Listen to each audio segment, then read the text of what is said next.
ദിവസങ്ങളും അമ്മമാർക്ക് സമാധാനമില്ലാതെ സന്തോഷമില്ലാതെ കഴിയുന്ന ഒരു സമൂഹമായി ഈ കേരളത്തെ ഇവിടുത്തെ സർക്കാർ തള്ളിവിട്ടിരിക്കുകയാണ്.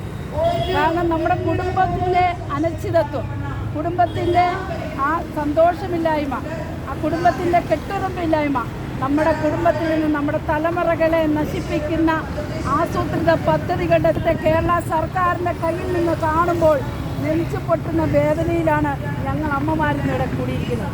ഈ വനിതാ ദിനത്തിൽ ലഹരിക്കെതിരെ പ്രതിഷേധിക്കാൻ മഹിളാ ഐക്യവേദി കേരളമൊട്ടാകെ ആഹ്വാനം ചെയ്തിരിക്കുകയാണ്. എന്തുകൊണ്ടാണ് ലഹരിക്കെതിരെ പ്രതിഷേധിക്കുന്നത്? ലഹരി എന്ന് പറയുന്ന പല വിധത്തിലാണ്.